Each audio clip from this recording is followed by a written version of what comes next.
Good afternoon, everyone, and thank you for joining us here at. My name is Ben B. I'm a programs coordinator. Yeah, I'll be moderating today's discussion. GTI is a 501c3 nonprofit organization dedicated to insightful, cutting-edge, and inclusive research. Our vision to raise awareness, community, and create opportunities for innovation in Taiwan and the international community. We're excited to be hosting our annual symposium next week, our flagship event. Please visit our website at globaltaiwan.org to find out more information about it. Before we begin, I'd like to thank the Taiwan Foundation for Democracy for making today's event possible. I'd also like to thank the GTI staff and interns who worked hard to put today's program together. This afternoon's discussion will focus on Taiwan energy resilience and the policy challenges it faces, from supply security and Taipower reform to renewable energy development and the political debate for nuclear power. We'll also hear about Taiwan's technological advances for net zero and the policy supporting them. Fortunate enough to have 4 distinguished panelists today. Zhao from the Taiwan Climate Action Board. We'll look at a big picture look at Taiwan energy transition and government efforts towards resilience and net zero. Kayla Orta, who will share lessons from South Korea's energy policies and what Taiwan might draw from that experience. Joe Webster will discuss Taipower reform, supply security, and role of energy storage. And finally, Josh and Tsai will highlight Taiwan's innovations in hydrogen and advanced batteries, as well as the policy support driving these efforts. I'll introduce each panelist more fully before their remarks. So to start us off, Jiao will start us off. So firstly, Jiao is the research director at the Taiwan Climate Action Network. Jiao received his PhD in the Graduate Institute for Environmental Engineering from the National Taiwan University in 2013. His research focus are the sustainability transition and industrial ecology. Dr. Zhao has been actively involved in climate and energy policies since 2007 to provide evidence-based policy suggestions for environmental NGOs. He founded the Taiwan Environment and Planning Association in 2020 to establish a transdisciplinary platform to maximize synergies between the service system and renewable energy development. In 2022, 5 environmental NGOs launched the Taiwan Climate Action Network initiative to accelerate net zero policy action in Taiwan. Dr. Zhao led the research unit under this initiative. He also teaches the pathways toward net zero at NTU and at National Zhengzhou University in Taiwan. So Zhao, the floor is yours. Yeah.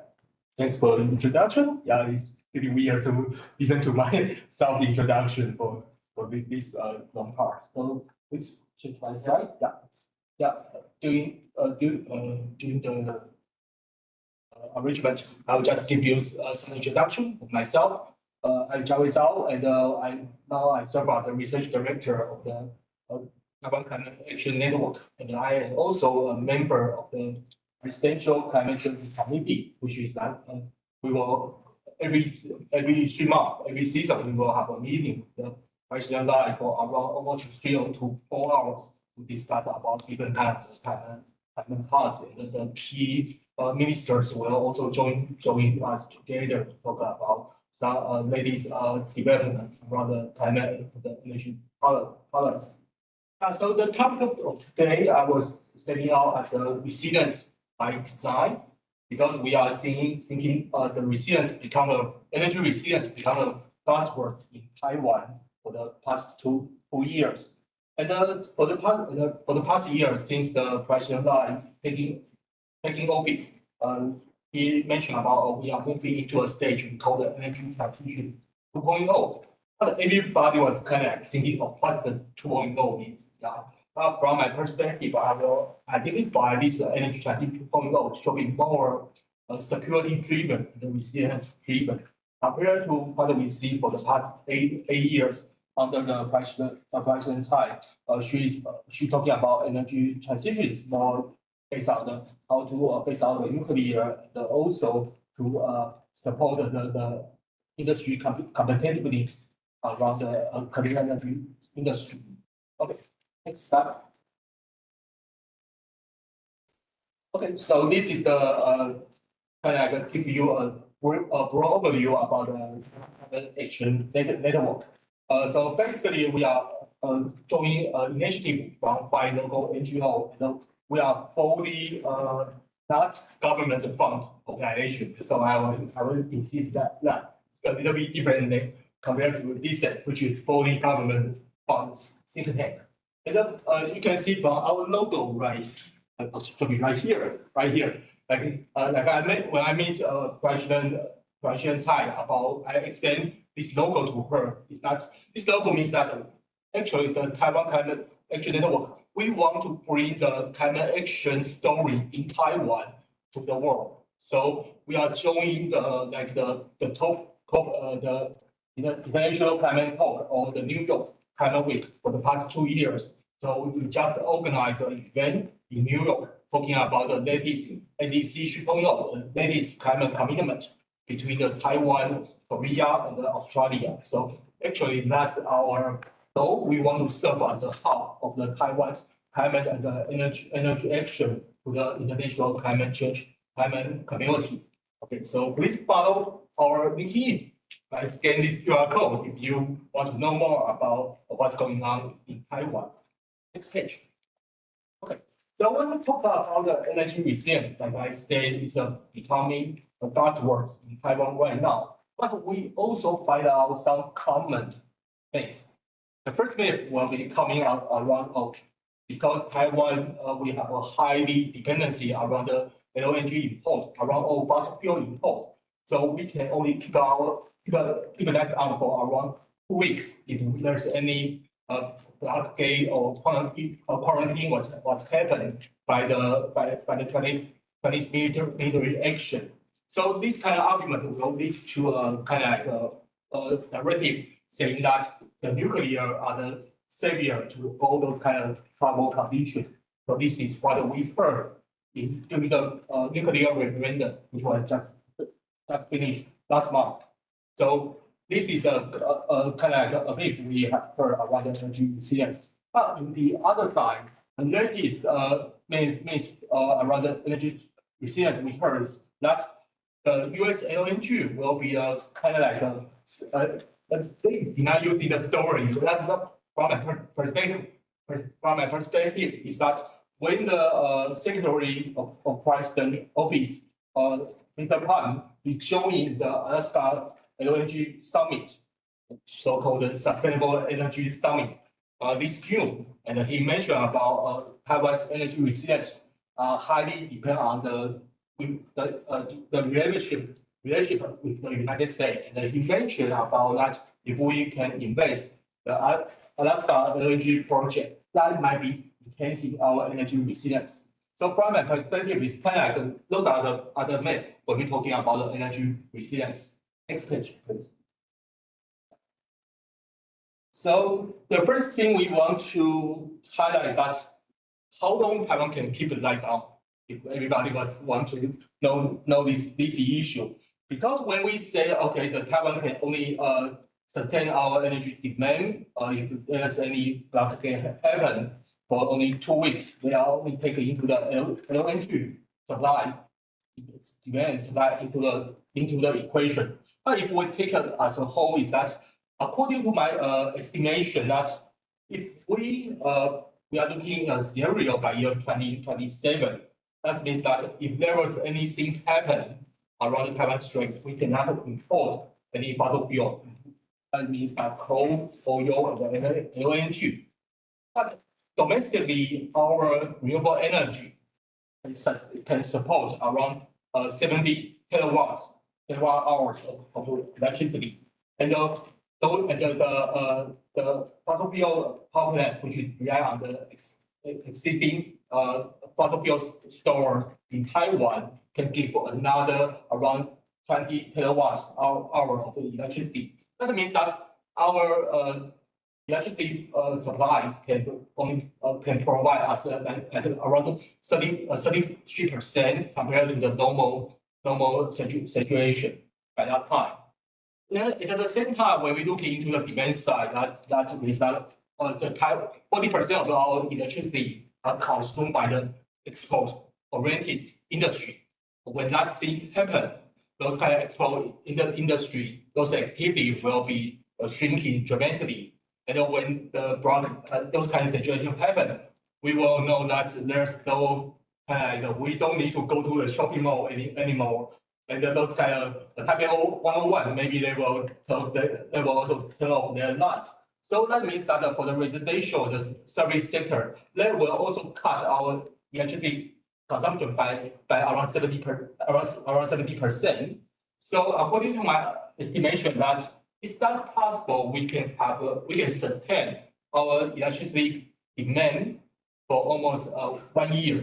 For almost one year, if we facing those kind of situation. But there's a key determining factor is that if we are talking about the reduction of the electricity consumption of the industry sector, that means the semiconductor industry, whether the world still rely on us to provide the semiconductor around that time, because nowadays the semiconductor industry already consumed around almost 50%, 50% of our total electricity consumption. So that's the situation when we are looking into this kind of consideration. Okay, next page. So I would like to analyze the energy resilience for Taiwan from 3 aspects. The first one is around the supply resilience. The supply resilience means that we don't need to rely on the fossil fuel import. We don't need to rely on the energy import to sustain our needs. So we are seeing that from the 2016 to 2024, for over 8 years, we almost triple the share of the renewable energy. And by that, we kind of like reduce 2% of our dependency of import energy from the 98 to 96. Yeah. But looking forward, so the government had proposed a new energy transition target for 2035 for next 10 years. It intends to triple the share of the renewable energy again in next 10 years, and then they want to reduce the share of the coal to below 10%. By that situation, well, it's likely we can reduce our energy import energy dependency to 90%. But those kind of government's target did not fully reflect to our climate ambitions for the requirement that we need to reach to achieve our legally binding net zero target by year 2050.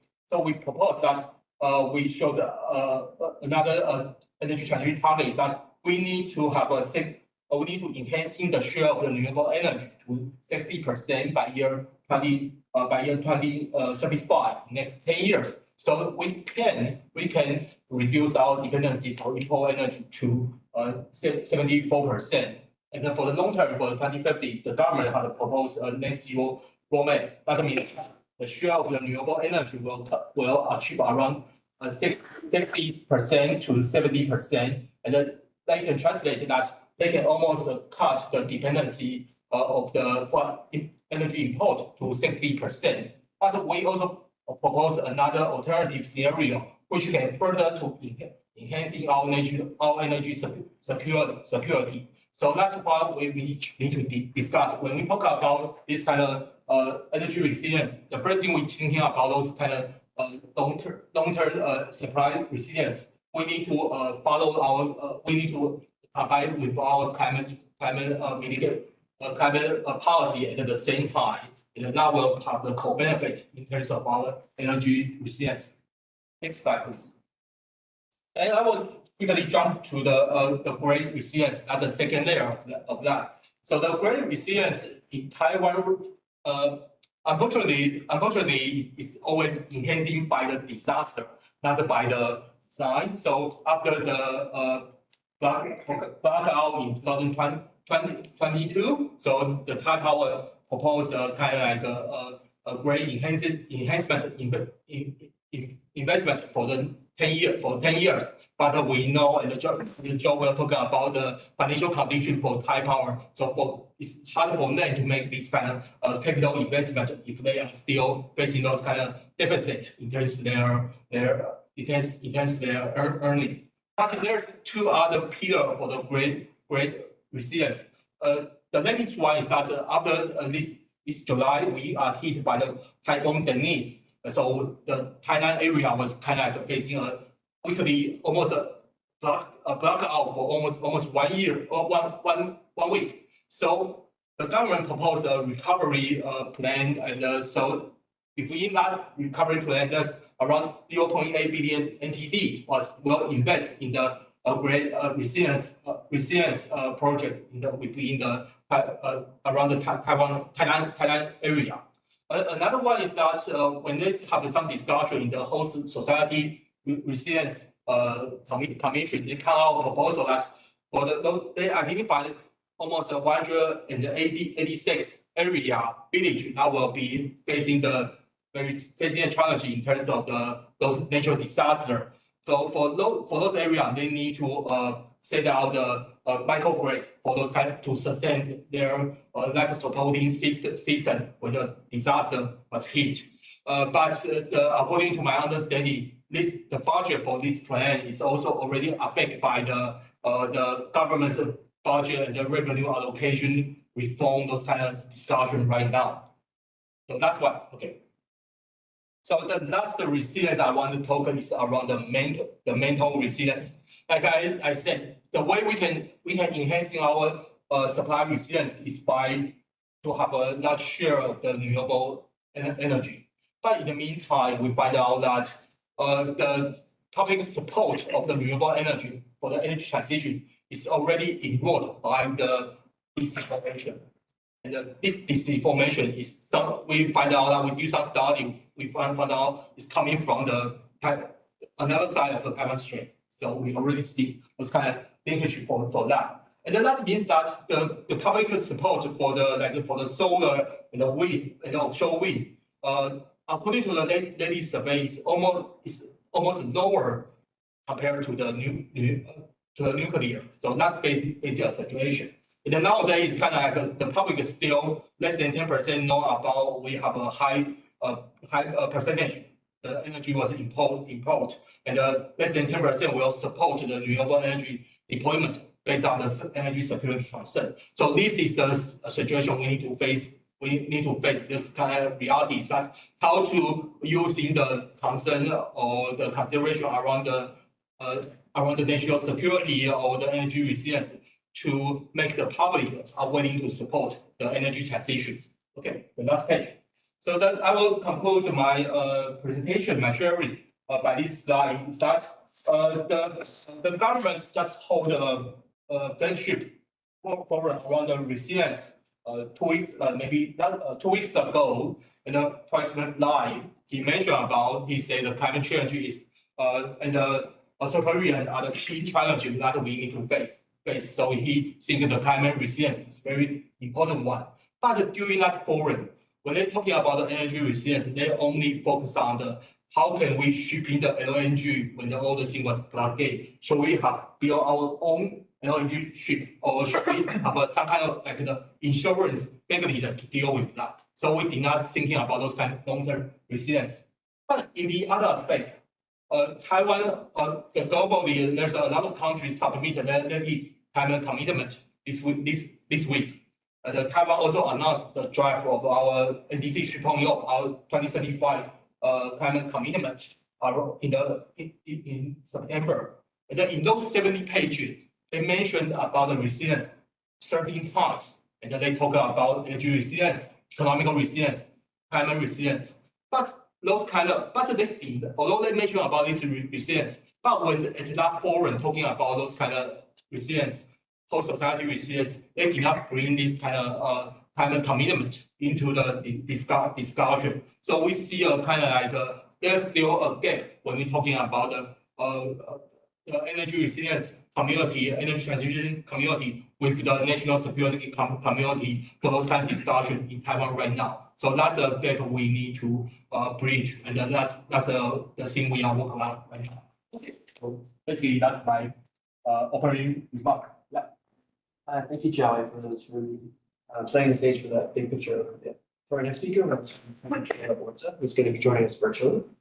So Kayla Orta is a non-resident fellow in the Indo-Pacific Security Initiative, the Atlantic Council's Scarborough Center for Strategy and Security, Olga is also a non-resident fellow at the European Center for Korean Studies and a former U.S. Department of Defense National Security Education Program Foreign Scholar. Her regional expertise lies in the U.S. with Korea ties, North Korea, and the U.S. ROK Japan trilateral relations at the intersection of security and technology policy. Her work focuses on non-proliferation, nuclear deterrence, and stability of nuclear energy markets. Michaela, floor is yours. Excellent, wonderful. Thank you so much, Ben, for the very kind introduction. I'm going to go ahead and see if we can share the slides as we get started.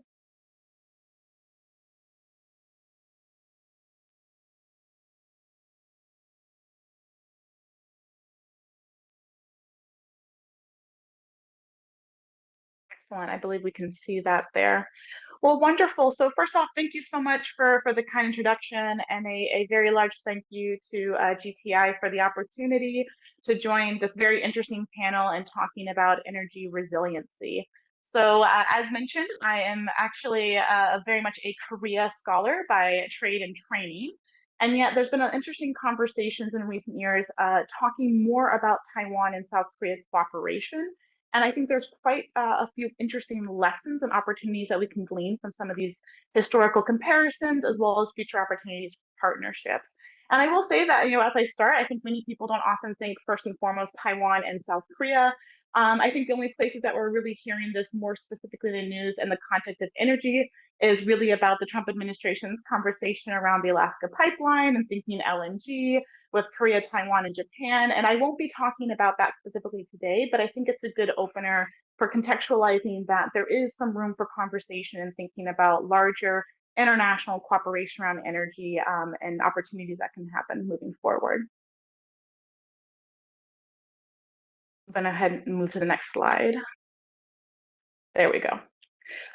Okay, so yeah, so I think what's interesting about the conversation in Taiwan and South Korea, and I put a little bit tongue-in-cheek here, dissimilar versus similar histories, is I think as I mentioned before, we often don't directly think about Taiwan and South Korea having connections when it comes to specifically thinking about energy experiences and energy resiliency.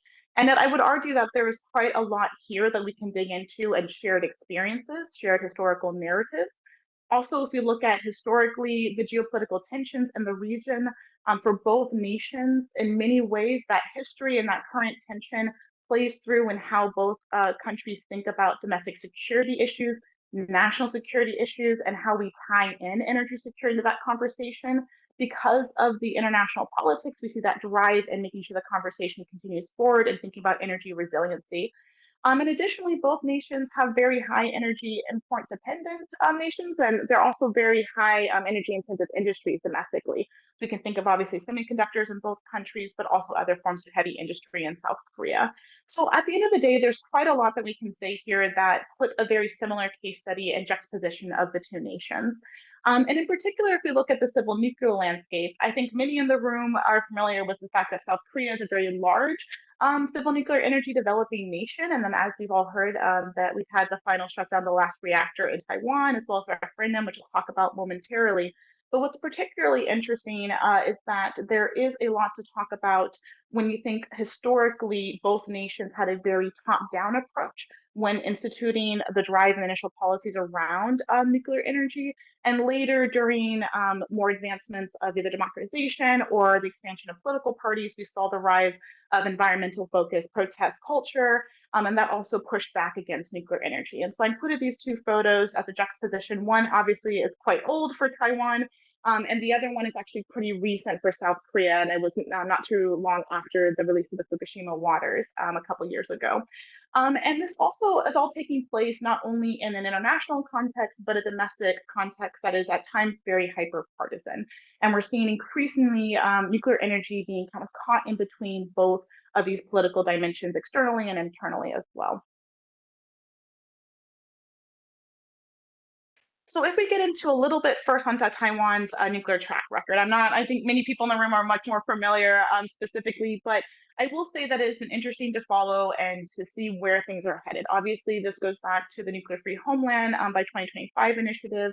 And even though we didn't see that codified formally in legislation, we have seen the repercussion of that trickling into the lack of opportunity for extensions of lifetime for reactors, that led to the shutdown most recently in May. But interestingly, as we're coming to the end of Taiwan's nuclear reactor fleet, as we know it thus far, there has been some interesting policy pushback, and obviously there's some conversation still happening in Taiwan. We had earlier this month a national referendum on restarting this last reactor, and even though the vote seemed interestingly very pro the continuation of nuclear energy, at least for this particular reactor, in Taiwan, we did find that there wasn't enough votes to be able to actually move this through. But what I think it really indicates is that the future of Taiwan's nuclear energy industry is very much embedded in a political conversation and a drive for a conversation around nuclear waste, but it's also one that's not, I don't think, quite finished. So the story of where this policy is heading and what's going to happen next, we have to remember that a shutdown doesn't equal decommissioning. So shutdown is when you separate from the grid, you end the activity at the nuclear power plant, but actual decommission, going through and returning hopefully that site back into a usable site for future endeavors, takes a much longer process. And so when I think about Taiwan's future energy resilience and track, there's a couple of points that I think we can say in this moment matter considerably. First, has been the interesting conversation around new nuclear, and we're thinking about small modular reactors. I'll talk about that.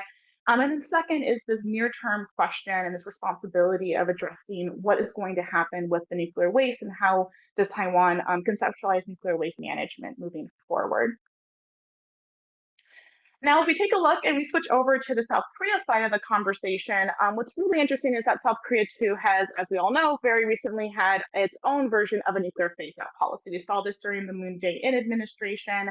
And interestingly, we saw a complete flip 180 during the Yoon administration following. The Yoon administration was very pro-nuclear, talking about expanding nuclear energy domestically as well as international sales, and trying to hit that 30% of total energy mix in South Korea by 2030. And so now that we're in the Lee Jae-myung administration, even though his team has not been as loudly, vocally supportive of nuclear energy, it is very clear that nuclear energy plays a huge role in Korea's economy and its long-term perspectives about energy security and resiliency. And we're seeing as likely that there will be continuation of large-scale reactor build-outs. There are 3 under construction, the possibility of 2 more on top of that based on the 11th basic plan. And additionally, there's a lot of research and energy going into SMR development and research.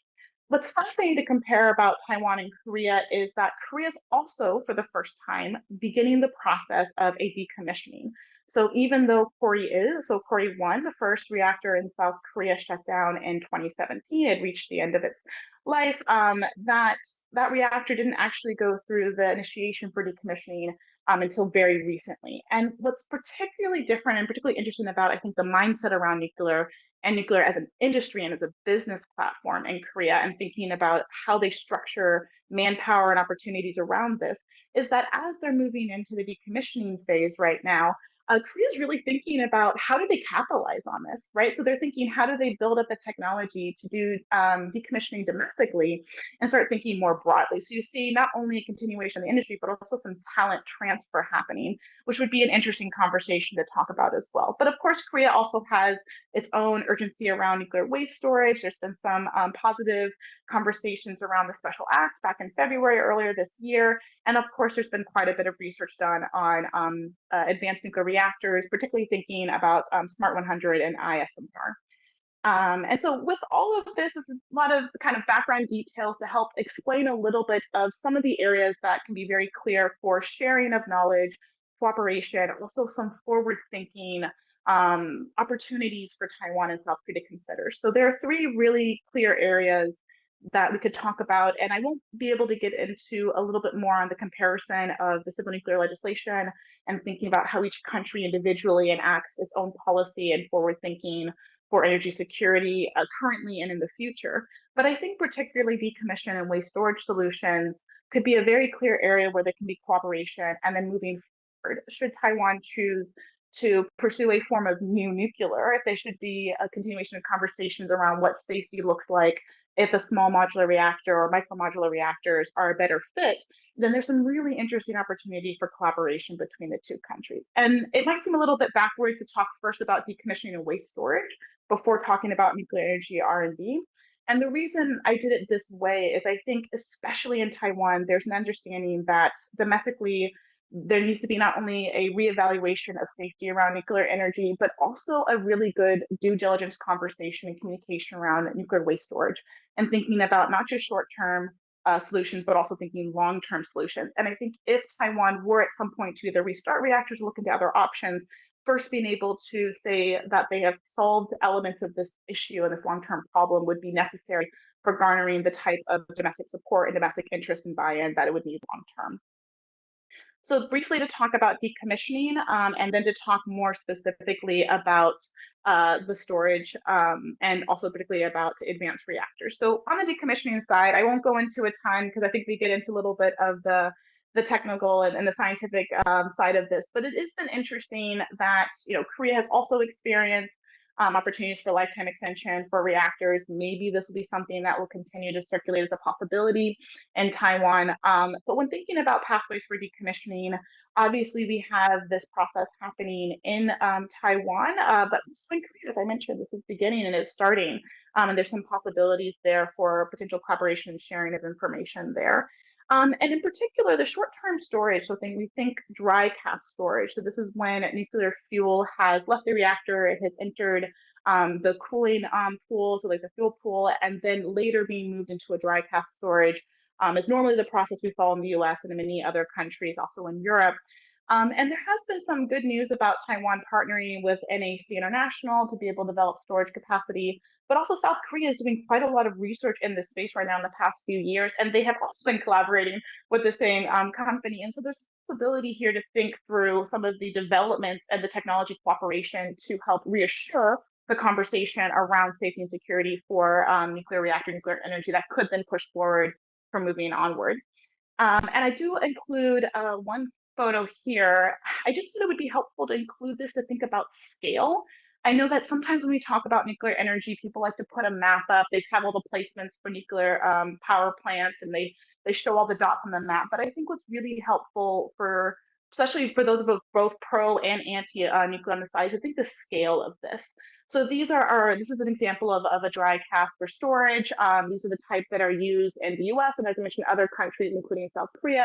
And as I mentioned, Taiwan will be working to build its own facility for short-term storage. And these are ginormous like containers that we actually be able to put the fuel bundles directly into after coming out of wet storage into dry storage. And this it very much shows the scale and the size of the projects and the thinking that needs to go into finding solutions for this long term. And then lastly, I do want to, and I did show, this is my last slide, but lastly, I do want to talk about some of the potentials around what the future of nuclear energy could look like as we're moving toward the advancement of this technology and thinking through fitting the technology to a country's specific needs. And so I had mentioned that there's this conversation around what new nuclear, this is a very broad term. But I have heard this, I had the opportunity, a wonderful opportunity to go to Taiwan early this year, and obviously it's been divided on political narrative sides. But there has been some conversation that talks, if more nuclear were to be expanded on the island, it would need to be safe. It would need to have a particular passive safety features built in. It would need to take into consideration their environmental concerns, thinking about earthquakes, natural disasters, and also be able to demonstrate either a policy or a reduction of waste. And I think there have been some very interesting research developments when thinking about advanced reactors, particularly SMRs. And coming back then also to what I talked about in the beginning is there's so many drivers right now with energy demands. And I think as we're seeing a rise in this AI-driven, this AI nexus of AI and nuclear energy conversations, I think it really goes to show that both in Taiwan and in South Korea, the industries that are in many ways the bread and butter of their international relations are going to be in high demand in a very, very good sense, but that's also going to be pushing energy demands, energy needs. And there needs to be some consideration for how this will play out in a long-term structure. So what has been very good and very exciting is that Taiwan's National Safety Commission did launch this year a 4-year study on SMRs, so thinking safety and structure. And South Korea, of course, is continuing to develop the two reactor designs that I mentioned and I also show here. And I mean, I put the image here as an example that these are designs and concepts. These are not built out in actual structure. We're not there yet. but there is some good opportunities to share knowledge and to have the opportunity to work collaboratively, particularly in this space. And I think most importantly, if this is an area that Taiwan does eventually see an opportunity in and wanting to develop further in, perhaps there's an opportunity there for both Taiwan and South Korea to engage in either environmental or feasibility tests. And Kerry and KHNP are both exceptional for looking into other regions and analyzing and deciding and supporting local initiatives to be able to think about what is needed, particularly in that space, in that place, to be able to move forward with either large scale traditional reactors or advanced reactors. And so I think this is an interesting point, an interesting inflection point for Taiwan and thinking about what does nuclear mean. And I wanted to share some of these interesting comparisons and lessons between the two countries, because I think unfortunately we don't often talk about Taiwan and South Korea in context when we really do have the opportunity to do so. So I think with that, I will leave it there.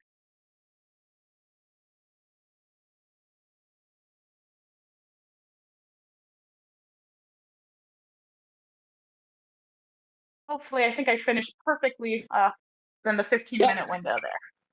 Right. Yeah, thank you, Kayla. Now we'll move on to Taiwan's domestic energy mix and the institutional challenges. Joe Webster will be discussing Taipower reform, supply security, and the role of energy storage in Taiwan's future energy system. So Joe Webster is a senior fellow at the Atlantic Council's Global Energy Center, a non-resident senior fellow at the Atlantic Council's Indo-Pacific Security Initiative, and editor of the independent China-Russia Report. Webster's broad portfolio focuses on the energy and national security, with an emphasis on strengthening constitutional democracy against rival systems. Weber's energy research centers on U.S.-China strategic competition and explores the role of energy in enabling AI, military applications of advanced batteries, and the geopolitical consequences of shifting energy systems. His functional specializations include batteries, solar, onshore wind, and semi-basic wind, and oil and gas. Webster's national security-related work encompasses relations between China and Russia, including the country's economic interactions, planning for official Taiwan-related contingency, and shipbuilding and maritime supply chains. Webster completed a master's degree in international relations from Johns Hopkins University School of Advanced International Studies, where he was a Mount Vernon Fellow. He also holds a bachelor's degree in economics from the University of Maryland, and Webster English and Mandarin, and has from celebrating. So, Joe, the floor is for you. Thank you, Ben, for that kind of introduction. Thank you to GTI for this wonderful discussion today. So, there's my sort of background on the screen there. All things minor today, obviously. And I'm also with Kayla. We both work on the Security Initiative at the Atlantic Council. So this is an issue near and dear to my heart. So please go to the next slide. Okay. So I think it's helpful to lay out the geography of electricity in Taiwan. So on the left-hand side, you see a map of power plant sources in Taiwan, and then also different electricity transmission lines. On the right-hand side, you'll see a chart, or excuse me, a graphic of solar incidence. The darker the color is, the more solar potential there is. So purple is the strongest color, blue is the weakest. And you'll notice here, what I want to point out is northern Taiwan has there's insufficient electricity generation locally in North Taiwan. And then second of all, there is not strong solar potential, unfortunately, in northern Taiwan. So I think Taiwan's obviously a very hot place in the summer. I'm sure most folks have been to Taiwan at minimum or potentially live there. But there's often a lot of rain during the day. There's all sorts of clouds, etc. And so solar potential in northern Taiwan, especially, is pretty limited, unfortunately. And then also in different parts of Taiwan, it's a very crowded island, right? And so you'll see that there's a lot of shading, there's a lot of cannibalization of potential solar from very tall buildings. And so solar, what I want to underscore, solar definitely has a role in Taiwan's energy security. That is 100% true. At the same time, I don't want to overstate it, because North Taiwan suffers from all sorts of land constraints and also from resource constraints regarding solar. Another thing to put on folks' radar is the south to north transmission vulnerability. So that's a problem in peacetime. There's occasional outages in this transmission. There's 345 kilovolt transmission lines, which kind of serves the backbone for electricity in Taiwan.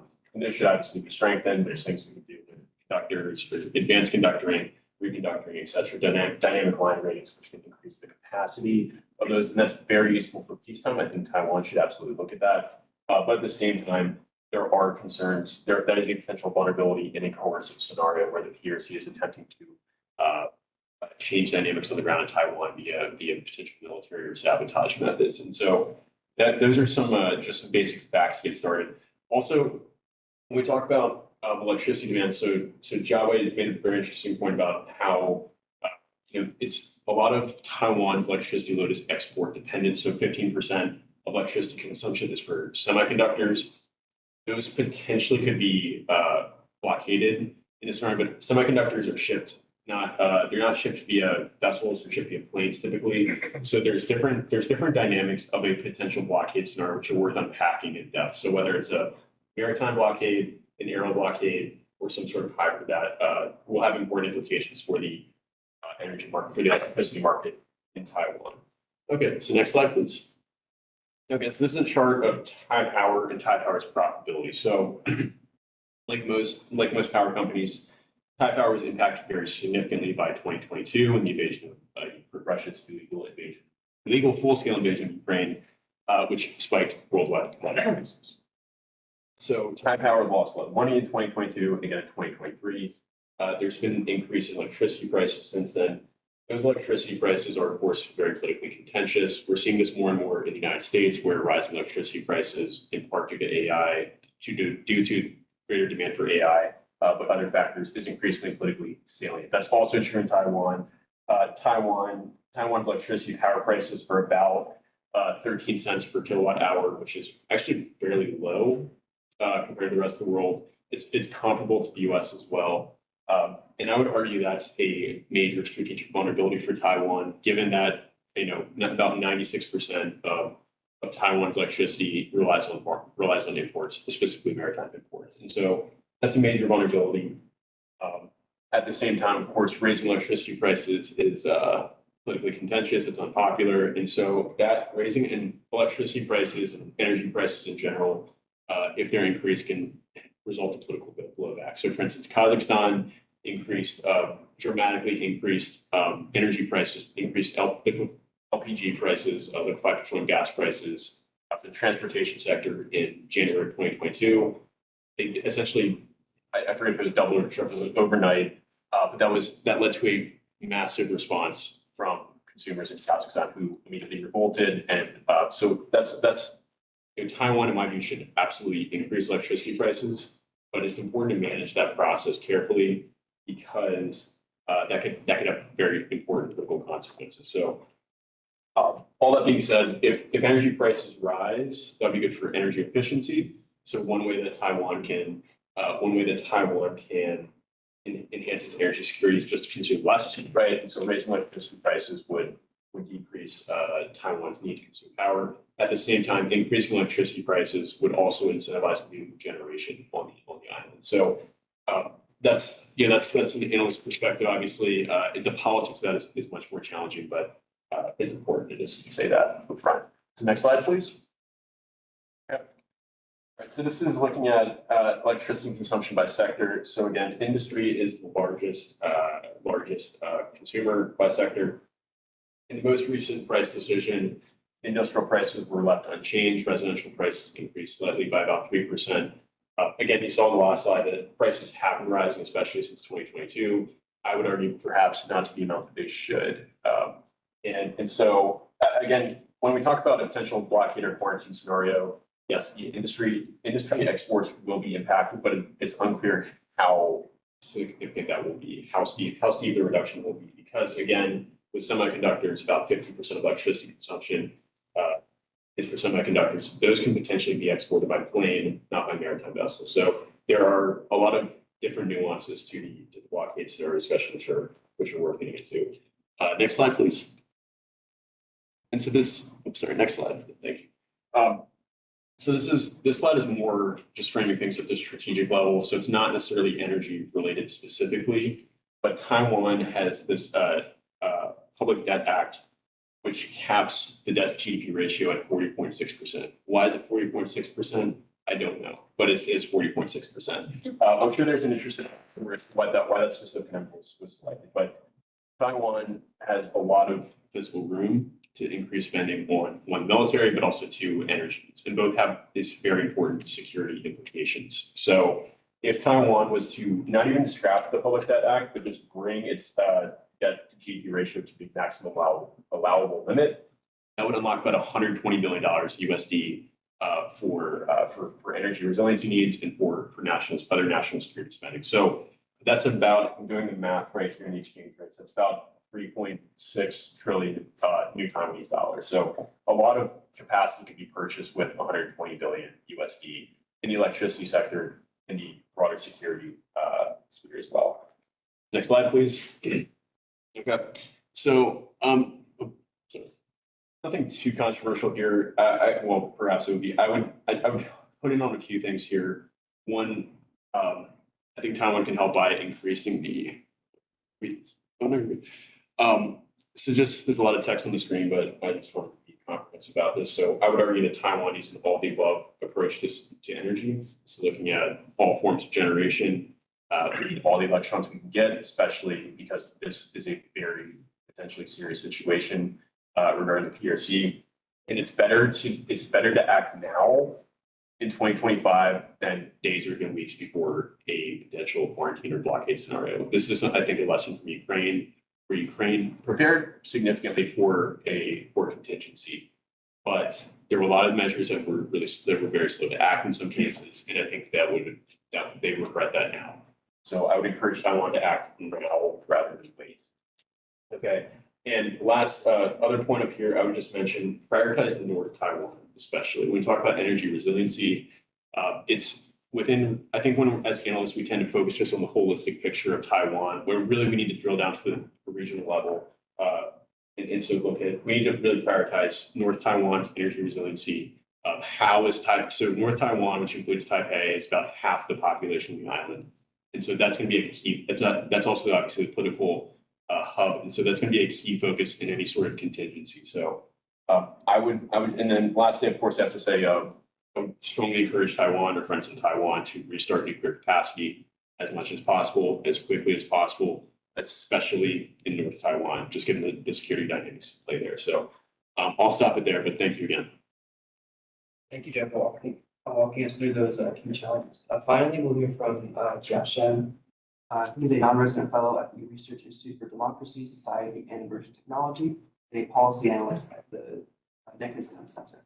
He holds a Master of Environmental Management from Duke University, specializing in environmental policy and economics. His research focuses on energy transition, transportation decarbonization, and carbon pricing. It consists on pathways that balance city considerations and public well-being. So, Jia Shen, the floor is yours. For the kind introduction. So good afternoon, everyone. Thank you for the opportunity to be here with the brilliant panel. I'm so honored to be here. I've read these people's work and be so inspired before. And so my name is Joshua Tsai. I'm a non-resident fellow at DSET. And DSET, our focus is on how emerging technologies intersect with democracy and national security. And one of the key areas we look into is the energy resilience. And now resilience can sound like a buzzword, but in Taiwan case, it's very concrete. Today, I'll be talking about Taiwan's energy policy through three lenses: resilience, security, and innovation. And these aren't just abstract categories for us. For Taiwan, there are survival strategies in a world shaped by climate change, geopolitical tension, and accelerating technological anxieties. So if you think about energy policy anywhere in the world, government usually tries to balance the traditional goals like reliability, affordability, and sustainability. And reliability and affordability matter not just for keeping the lights on for households. In Taiwan, industries like semiconductor sector, which often described as Taiwan's Silicon Shield, literally cannot function without stable and sufficient energy. And then there's sustainability. In today's climate era, sustainability isn't optional anymore.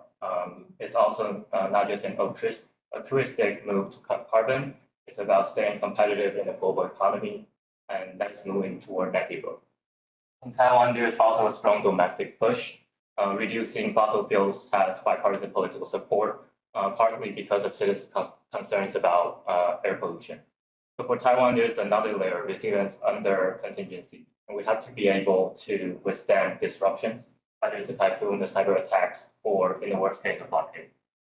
From a national security perspective, Taiwan's energy policy has to achieve three things: to deepen integration with democratic partners so that the costs of progression are higher, maintain resource adequacy to support defense and critical industry, and prepare to sustain the island for more than 2 months without outside resupply.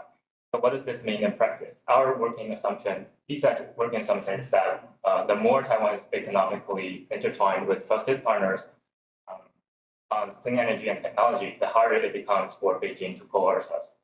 It's not just that we reduce the risk of being cut off from critical supply during this contingency, it's also that any attempt to disrupt those flows would ripple out to our partners and almost certainly trigger a strong international response.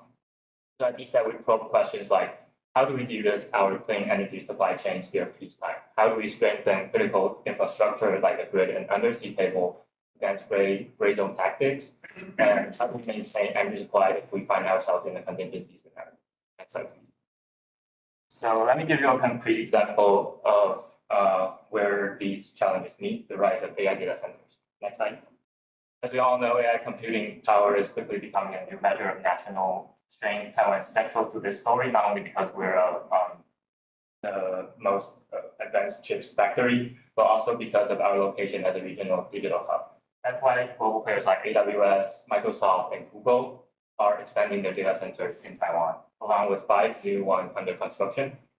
And in May, Foxconn's chairman even announced a joint project with NVIDIA and TSMC to build a massive AI superconductor in Taiwan that's going to consume 100 megawatt alone. This is what Jensen Huang is talking on this stage. Next slide.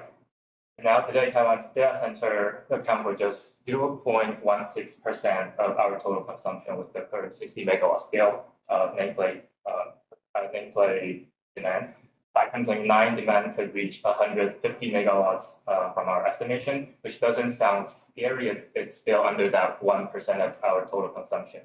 So what's the issue? Like what Joe said, it's the regional concentration. And these facilities are clustered.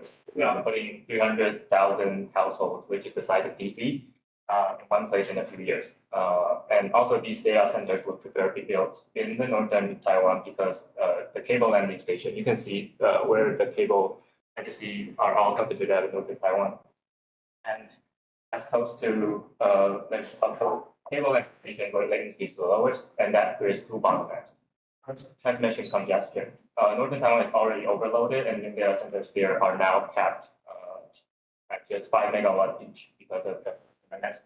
Second, the green power shortage. These companies, these big techs, they have strong clean energy commitments, but renewables in Taiwan currently account for only about 11% of annual generation and peaking at maybe 20% in a good day.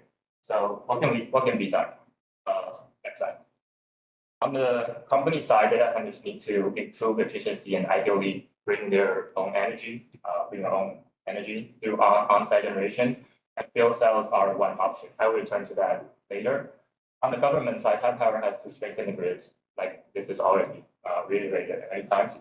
Reconductor and more grid-enhancing technology to help that. Work has started, but speed is the issue. And finally, we need to accelerate renewable deployment and research and development on that, especially in solar, because China dominates this sector as well.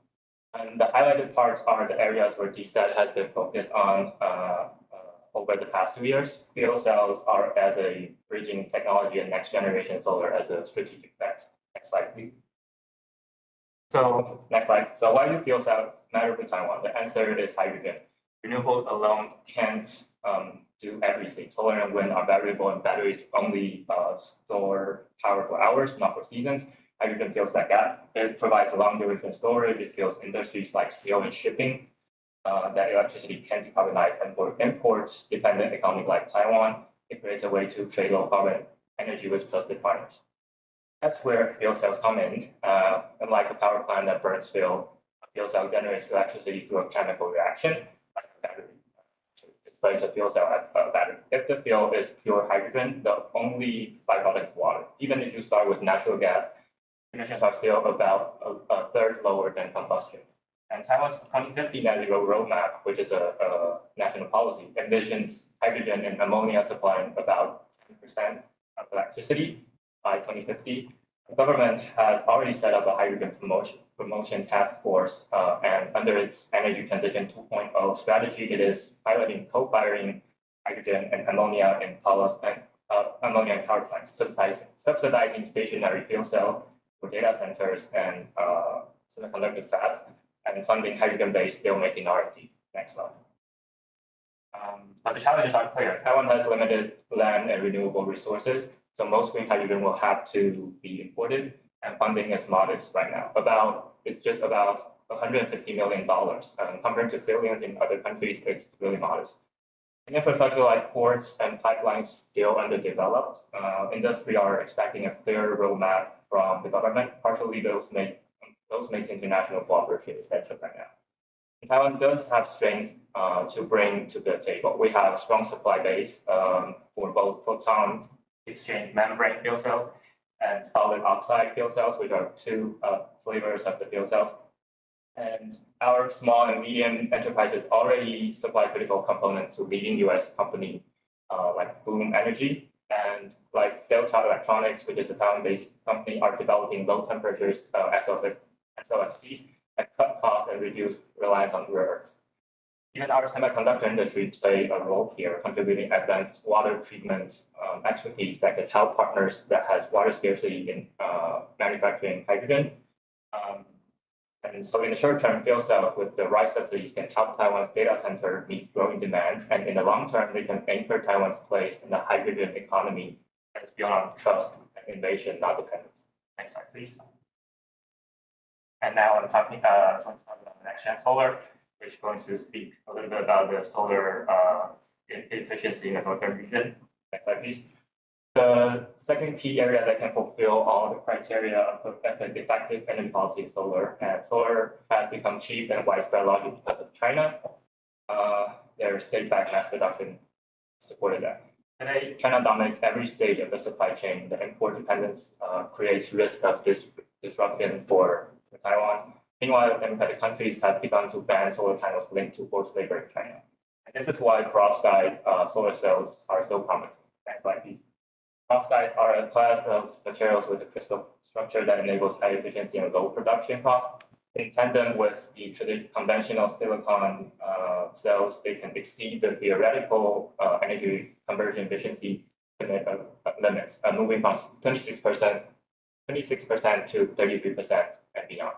The benefits include less energy-intensive production and flexible design for other integration like agrivoltaics and building integrated PV. You can put it on the wall so that it can also absorb the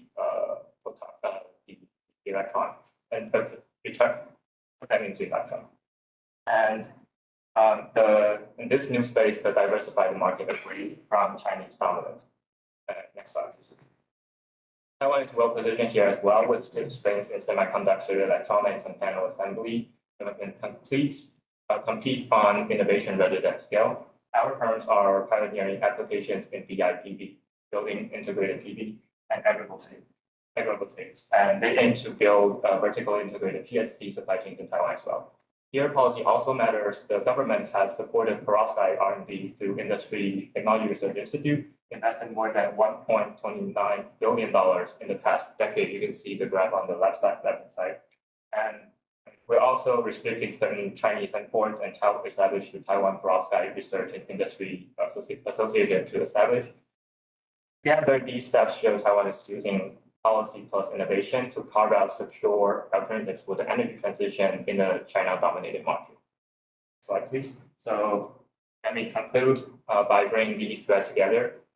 What we've seen from the examples of fuel cells and next-gen solar is that Taiwan's innovation policy is not just about decarbonization, it is also about resilience and security, ensuring that our power system can withstand shocks and that our supply chains are tied to trusted partners to coercive dependencies.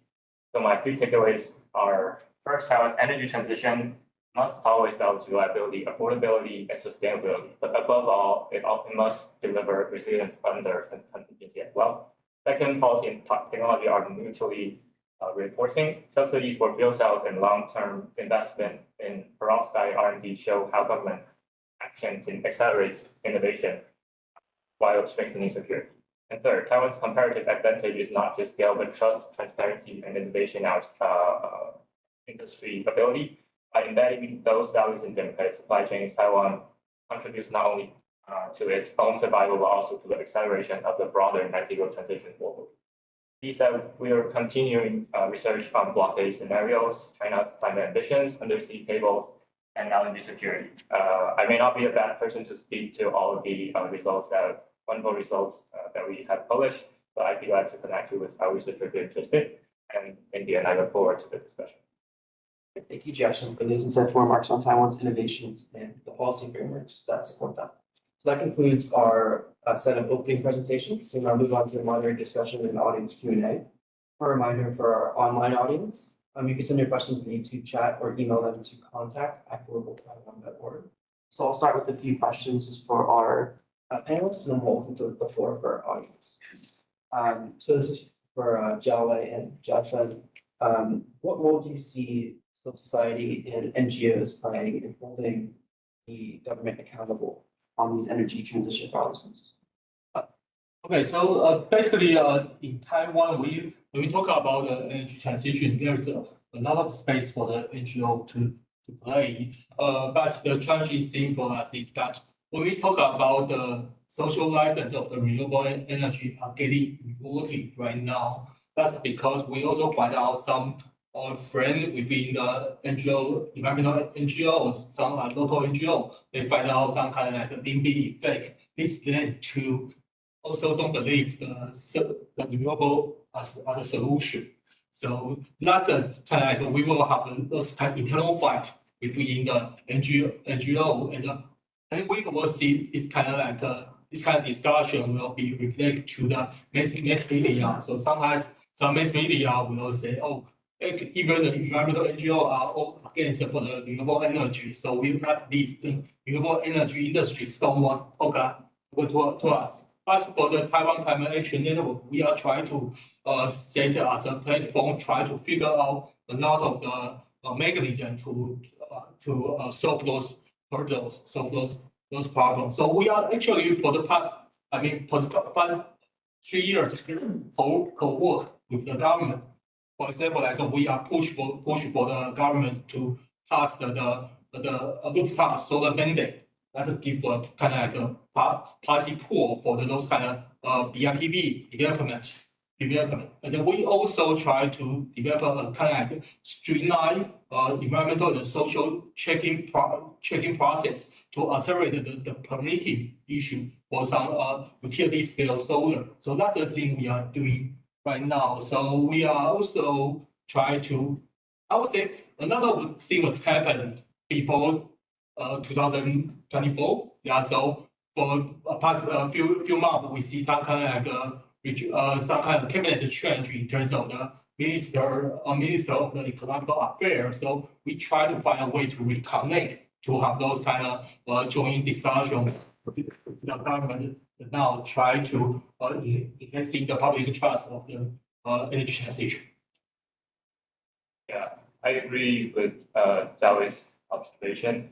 NGO and industry probably have the biggest voice in the energy policy making in Taiwan, other than the government itself. Like even though Taiwan has been through at least 3 referendums that's talking about nuclear energy, there's still a big, lack of understanding among the public about what's the energy mix in Taiwan. And that kind of just say actually this energy policy in Taiwan is a top-down decision. But we have these hardworking NGO workers and also other industry that are really caring about these topics. And also because EPP has a long history that has grown with the environmental movement in Taiwan since the 1990s, since the 1980s. So now, in the past 8 years, PPP has been listening to NGO a lot. I would say, like at least they're willing to open their ear. I would not say they're going to take all the recommendation that the NGO has. But this kind of engagement is what Taiwan's energy policy making process is like. My next question is about nuclear energy. So one of the most contentious issues in Taiwan's energy debate is the role of nuclear power. So given these competing concerns about safety, waste management, public opinion, and energy security, how do each of you see nuclear fitting or not fitting into Taiwan's long-term energy mix? And what trade-offs should policymakers be most mindful of? Yeah, if you start us off. Okay, maybe I. Yes, for each of you, yeah. Yeah, because we heard some discussion around the nuclear issue from Joe and from Kayla. But from my side, I will emphasize a issue is that, like Joe mentioned about the all of above energy discussion in here. But in Taiwan, we find out that there's a significant holding out effect between the nuclear argument with the other energy transition option we have. For example, like in the June this year, there's a lot of discussion around the budget cut by the opposition party here. And then we see around the energy issue, all the proposal from the opposition party, they are saying because you don't develop nuclear, so let's cut the budget to support rooftop solar, cut the budget to support the energy efficiency. So we see a kind of propping up effect for that. So it's kind of like for us, is that we would like to like the last reactor was phased out in this May. So it's kind of like a reset for all the discussion right now. So that's I will say highlight the important things, the propping up effect when we try to say, oh, maybe the nuclear can be an option for Taiwan, but in Taiwan's discussion, especially political discussion, the nuclear they have a gigantic holding out effect. So like Kayla mentioned about the Taiwan now have a research project for SMR. From my perspective, I would say, okay, let's do some research about that first, because actually for the all kind of SMR regulation, we have followed the NRC in United States, and we saw there's a lot of see what's happening in NRC right now. So you can wait and see from this phase. But at the same time, we need to make sure that all the discussion around the nuclear will not hinder our pursuit for the energy transition. So that's the message I want to single out. Kayla?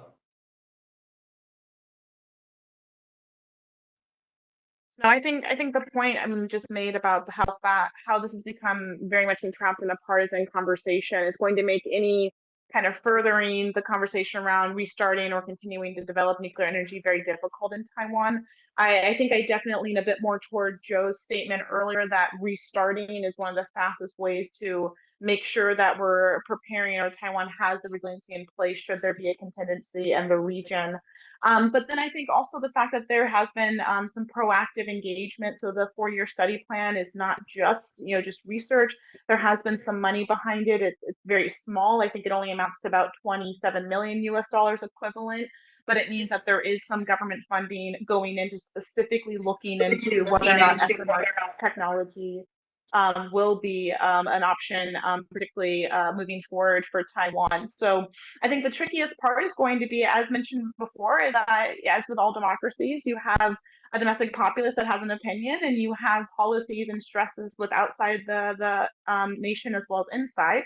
And part of it is going to be looking into how do you assure a population that is already very concerned about nuclear waste and issues that yes, we have the capability and we're taking the waste management question very seriously, and we're looking into options that then can say now that we have these options in place, let's maybe restart. So when I said before, shutting down a reactor is not decommissioning a reactor. So, what does that look like and how can that move forward? And as I mentioned before, SMR technology is very interesting. But right now, there are more SMRs and PowerPoints being talked about in boardrooms than there are in actuality on the planet right now. And so I think this is an issue that if we want something a bit more closer term, then that conversation would probably be more about restarting. But I do commend Taiwan for exploring in their own way how SMRs might be able to fit into the long-term energy mix. So I think I'll stop it there. Yeah, I would just co-sign everything Kayla said on, especially regarding safety. I mean, there are understandable fears about nuclear safety. I understand that in Taiwan, there's also lots of what we'll call it a complicated history with nuclear energy in Taiwan, which I wish I'm getting into, but I'll talk a little bit about two other points too. One is that Taiwan classifies nuclear energy as an import in its electricity mix. I argue that that's not appropriate because with nuclear power, once the fuel is in place, you can run that without any sort of foreign interference for up to 18 months, potentially longer. So that's my recommendation to Taiwan is this should not be listed as an import. Second of all, I think some of the security fears regarding contingency are perhaps overblown. If we look at what's happened in Ukraine vis-a-vis the Zaporizhzhia nuclear power plant, that has not been targeted by Russian forces because Russia wants to take over Ukraine. They don't want to destroy it. The same thing would be true for the PRC as well. The PRC wants to take over Taiwan. That is the aim of the Chinese Communist Party. They do not want to destroy it. They are not incentivized to target nuclear power plants. And so I would just make those 2 points, and I'm really curious what Frederick thinks. Yeah. So like what I laid out, the PSET's policy goal, there are 4 dimensions: affordability, reliability, and sustainability, but also the resilience on the contingency. And I think respond to Joe's argument that nuclear wouldn't be aimed during a contingency or even invasion scenario. But from the Ukraine experience, we can also see that because of the grid failure and some substation might be under attack during the war. Actually, they closed out 7 reactors out of 15 in the beginning of the war. That's because if there's too much demand and your supply is kind of exceeding that demand, actually you have to shut down some of them to maintain that balance.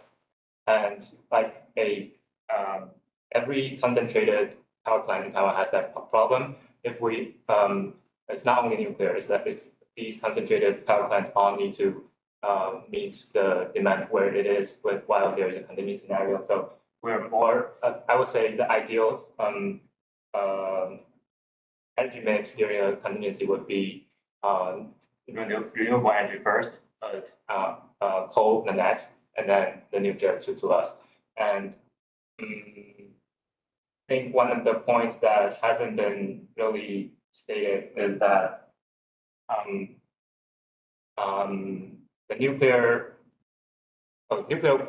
waste is also, well, nuclear waste management is like what Kayla has laid out. It also has to be, those concerns. This is not under a contingent scenario, under a peacetime scenario.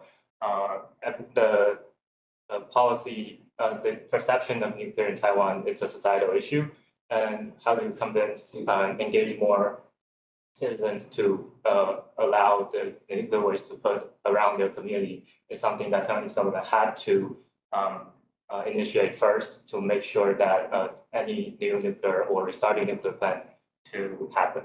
That's the thing. Yeah. Yeah, thank you all. So now open to some audience questions. You state your name. Hello everyone, my name is Miguel. I'm from the Washington International Trade Association. First of all, thank you guys for making the time to come here. My question was in regards to the role that the private sector has to play in all this. So for example, companies like TSMC, I'm sure they're well aware that their industry consumes a lot of electricity, a lot of energy. And so I was wondering why, if there are any obstacles stopping companies from doing more in terms of powering themselves, or if there was any reasons in general why they weren't investing more into their own power generation. I can jump in here and curious what other folks think. One thing that comes to the first policy that comes to mind is how private companies can be helpful is like Josh said, perovskite solar is I think a potential game changer for Taiwan, but also other economies which face the same challenges that Taiwan does. So Taiwan, South Korea, Japan are overwhelmingly reliant on energy imports. Each economy is over 90% reliant on maritime energy imports. And they're also importantly land constrained as well. So there's a big trade-off between agriculture in South Korea, Japan, Taiwan, and solar output. So if you have better efficiency of the solar panels, you have better energy density, and you can put on buildings, that's potentially a game changer. So that's what I would suggest to TSMC and others, to other companies as well. The private sector should potentially look at funding some of these transformative technologies because they have an interest in doing so. It's not a charity project. It reduces the probability consequence of the contingency, and so this is something we should seriously consider. Okay, so let me join in. The role of the TSMC among the transition right now, because its commitment to the RE100 become a very important argument for us to pursue for the renewable energy development, right, in Taiwan. But the most challenging thing is that TSMC and the other kind of electronic industry company, they all view themselves as just a buyer right now. Buyer for the renewable energy. So they did not want to join those kind of political fight we'll be talking about to regain the social license of the energy of the renewable energy. So it's kind of like for them, they are just try to find out the kind of like lower price for the actual wind. Just want to sign a PPA, but they don't want to have a clear policy stand. Party principles around those kind of, and when we have the referendum, they say nothing. They say nothing. So we only see that when Jensen Huang visit Taiwan 1 day before the referendum, and he get an interview talking about nuclear is a good option, but there's the other kind of like comment around he see media also commit to the renewable energy. Actually, there will be I1 this year, but it's all kind of like broadcasting, all talking about nuclear. So all the private company they are kind of like talking about nuclear, linked to the whether they support nuclear or not, but not around the renewable energy. And then sadly, that leads to a challenge for us is that all the TSMC booming. Actually, they need our highly dependence on the natural gas because there's no Taiwan cannot have any coal-fired power plant, any new coal-fired power plant right now. So that leads to the main constraint for the renewable energy deployment. So actually, half of the renewable energy purchased by the TSMC, actually they are overseas, not domestic owned. So that will be an issue. But all the booming demand of the TSMC now become a justification for all kind of the gas-fired power plant development project. So that's a kind of we have seen right now. Joshua. I would say fuel cell is definitely something they need to look into more, and they can help invest in this new technology and new infrastructure that's needed for this technology to be realized. And even though now they can just use natural gas to fuel these fuel cells, but they can also purchase green hydrogen that's already produced somewhere else, and that can not only become their energy supply during daytime, but it can also help them fend off some of the risks of disruption in the future. Kayla, do you have any thoughts? Does anyone else have any questions? All right, now so Carl from CSIS.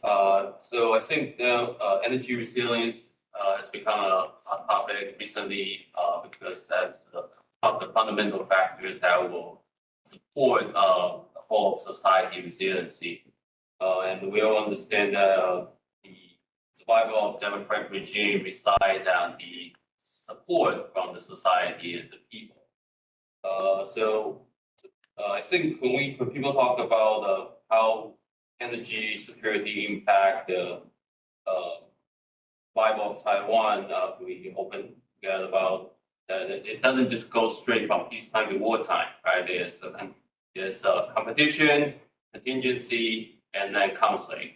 And there's a big chunk of contingency that resides with POA's raison coercion and quarantine opinion because without their doctrine-wise, blockade is an act of war, legal-wise, illegality. So that's why they are more likely to use for quarantine instead of a blockade, and that will more likely to happen with their gray zone tactics. So we see a lot of calculation on how long can Taiwan current energy structure sustain during a quarantine or blockade scenario? However, we see different statistic data that shows yes, people try to argue that during conflicts, the demand of electricity would drop significantly. However, during the gray zone period, how long do you, to all the panelists, how long, like based on your current research, how long do you think that based on the current Taiwan energy structure, we can actually sustain people's day-to-day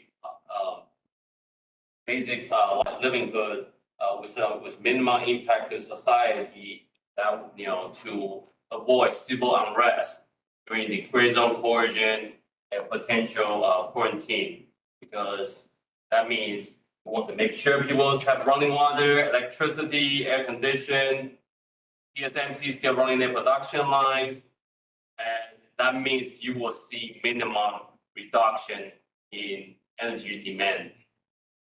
But based on the current structure, how long do you think without any import energy, we can actually self-sustain? Would be an important question to ask. Yeah. Okay, so that's quite a challenging one when we're talking about the gray zone, because that will be how long will that be? Because when we talk to the high level of the decision maker around this kind of energy security discussion, he proposed that maybe he said we don't need to do a kind of like estimation for 3 months or for a year. He was talking about how can we make sure that week can keep the society as a whole did not panic about that. That's a key challenge for us right now. So that's why when we're talking about the gray zone. So if you mean the right now, I mean if that was maybe happening around but not to do in winter, but next spring, I would say maybe I mean I cannot give a clear number around that right now. But if we are seeing that because we meet the HM, they are also American chambers in Taipei, he also proposed that we should thinking about a scenario that we can keep shipping the chips. So then Taiwan can still have strategic value when we deal with those kinds of situation. So if we are facing those kind of situation, that will be we might be talking about 2 months or 3 months situation. It cannot time maybe if that happen then around next spring, that will be the case for we to deal with that. So that's why we are proposed that we also working on around the second level when we're talking about the disaster proving microgrid. We are not, the government right now is only focused on those kind of the village located around the mountain zone is kind of far away. But we are proposed to the government nowadays. A lot of the school already have a solar panel on it because we want to support the cooling demand for those schools. So if we can add energy storage in those schools, actually those schools can become a kind of like a disaster proof kind of shelters when we face those kind of situations. So if we can consider when we have those kind of exercise, when we're talking about tabletop exercise, when we're talking about those kind of things, bring those kind of factors into a consideration, that might be you can have another mental we can enhancing our mental resilience by knowing those kind of potential choices we have right now. So that's my. I would I appreciate that framing about competition, contingency, conflict. I think that's a useful way to look at this. And regarding the number of days that Taiwan could hold out, I'm going to give a great think tank answer. It depends, right? So tell me the scenario first, and I'll give you a more detailed answer. But I think there's some important. There's, like I mentioned, there's a distinction between a maritime blockade and aerial blockade. Like, are they shooting down? Is a PRC shooting down planes? That's a very different scenario. That's obviously gets closer to the conflict scenario within the quarantine contingency that you mentioned. Also, is the PRC going to interdict US LNG vessels, US crude oil shipments? And that, I mean, I hear you about the legal details about what's quarantine is distinct from a blockade, but a quarantine could turn into a blockade and something very, very quickly, and something like an act of war very quickly. So there's so many different variables, as I'm sure you well know. But I think without looking at like the specific number of days, there's lots of steps Taiwan can take, which will enhance resiliency regardless of the scenario. So, a lot of things we've been talking about on stage up here, local generation as much as possible. Anything that can be indigenously produced is a step to take. Anything that can reduce energy demand, that can reduce electricity demand is a step that Taiwan should take as well. Josh and I are working on some other ideas about how you can strengthen societal resilience in Taiwan just by making the transportation sector more resilient. But I think there's a lot of, without getting into like the number of days specifically, I think there's a lot of steps that Taiwan can take to make itself more resilient. Yeah, that's a great question. Like deciding how many days that Taiwan needs to hold up, actually you have to think about what will be the US or rest of the world's reaction while there's a quarantine or blockade. And if it's a blockade scenario, some estimations that Taiwan needs to hold up at least 2 months, 1 to 2 months for the US to, it's not blockade, it's invasion, 1 to 2 months for the US to interfere. And if it's a blockade scenario, actually like reflagging some of the LNG vessels could be some of the solutions to that. And so actually we don't really need to aim for whole like 3 years. We need to store our coal or LNG for like 1 year or 2 years. Actually, it could be just 8 months, 5 months will be fairly sufficient. And now from our estimation, we use the second day of the Lunar New Year as the main energy demand scenario, because that's the day that industrial activities in Taiwan come to a low point.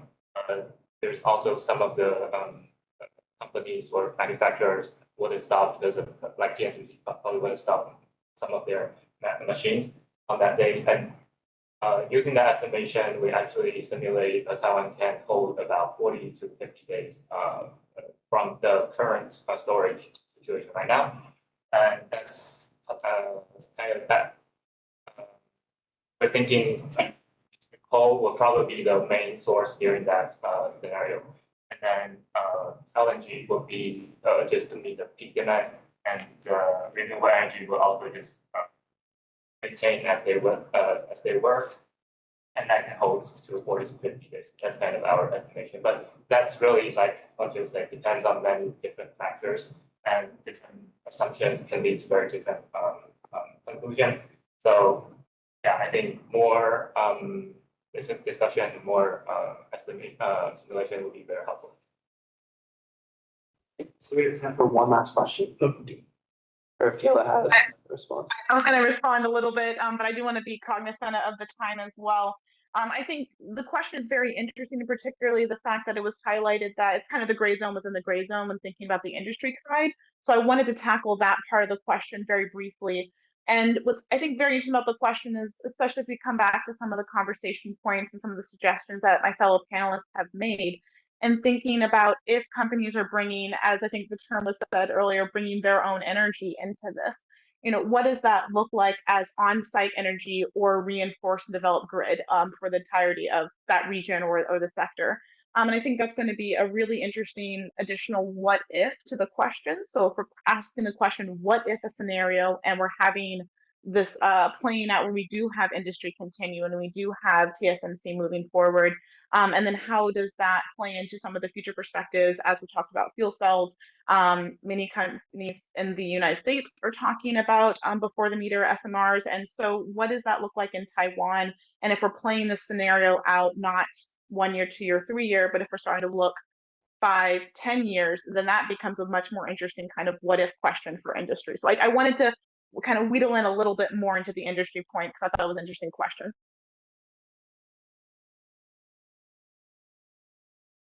So that concludes our event today. Thank you all so much for coming, and let's give our panelists a round of applause.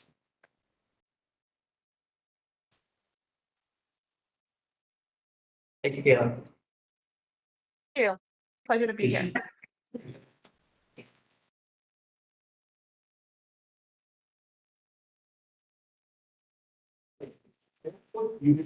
They have the military spending, the energy spending, as you know, that good.